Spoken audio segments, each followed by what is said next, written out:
লেখাপানী ৩ মাইলত সংঘটিত হৈছে বিধ্বংসী অগ্নিকাণ্ড। অগ্নিকাণ্ডত সম্পূৰ্ণৰূপে ভস্মীভূত হৈছে দুখনকৈ বাসগৃহ। ৩ মাইলৰ DPG গোৱেল চাহ উদ্যোগৰ সঞ্চালকৰ এখন বাংলো আৰু ব্ৰহ্মা গজমিৰ নামৰ লোকজনৰ বাসগৃহ সম্পূৰ্ণৰূপে ভস্মীভূত হয়। প্ৰায় কোটি টকা মূল্যৰ সা সম্পত্তি জুইত যা যায়। যদিও অগ্নিকাণ্ড সংঘটিত হোৱাৰ প্ৰায় ১.৫ ঘণ্টা পাছত উপস্থিত হয় অগ্নি নিৰ্বাপক বাহিনীৰ গাড়ী। অগ্নি নিৰ্বাপক বাহিনীৰ গাড়ী পলমকৈ অহাত ক্ষুব্ধ স্থানীয় ৰাইজৰ। বৈদ্যুতিক বিজুতিৰ বাবে এই অগ্নিকাণ্ডৰ সূত্ৰপাত হোৱা বুলি সন্দেহ কৰিছে স্থানীয় ৰাইজে।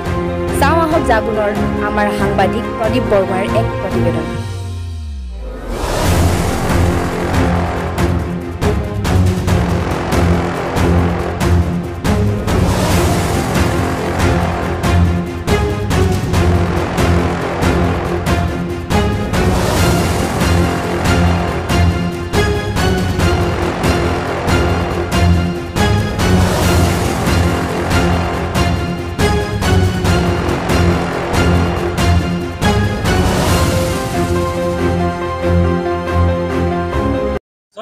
আজি যি অগ্নিকাণ্ড সংঘটিত হ'ল অতিকৈ দুখদ ঘটনা।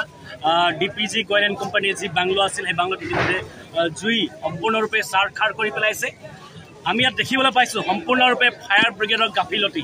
আমি বাৰে প্ৰত্যেক বিভিন্ন জাতীয় জনগোষ্ঠীয় দল সংগঠনৰ ইতিমধ্যে আমি দাবী উত্থাপন কৰিছিলোঁ যে মাৰ্কেটা সমষ্টিৰ লিডুপাৰা ইফালে ধৰক Lekhapani, Jagun, ৩ mile, ৫ mile, ৬ mile সকলো ক্ষেত্ৰত সাঙুৰি লোৱাকৈ এখন ফায়াৰ ব্ৰিগেডৰ ব্যৱস্থা কৰি দিব লাগে বুলি। কিন্তু তৎসত্ত্বেও আমি বাৰে বাৰে দাবী উত্থাপন কৰাৰ পাছতো কিন্তু জিলা প্ৰশাসন হওক বা মাৰ্কেটৰ প্ৰশাসন হওক বা স্থানীয় বিধায়ক ভাস্কৰ শৰ্মাই হওক তেখেতলোকে কিন্তু এই ক্ষেত্ৰত কোনো ধৰণৰ নাক কাণ চকু মুখ নিদিয়াৰ কাৰণে আজি এই ধৰণৰ অগ্নিকাণ্ড সংঘটিত হোৱাৰ পাছত কিন্তু সেই অগ্নিকাণ্ড নোহোৱাবলৈ সক্ষম নহ'ল।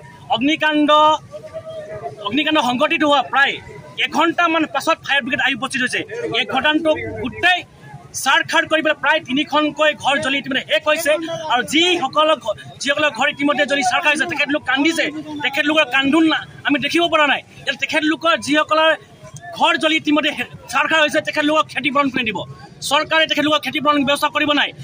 আৰু যি ধৰণে চিলিণ্ডাৰসমূহ ব্লাষ্ট হৈছে আমি এটা স্পষ্ট দাবী জনাইছোঁ যে অনতি পলমে চৰকাৰে লিডুপাৰা আৰম্ভ কৰি লেখাপানী, জাগুন, ৫ মাইল, ৬ মাইল, ৩ মাইলৰ কাৰণে ফায়াৰ ব্ৰিগেডৰ ব্যৱস্থা কৰি দিব লাগে।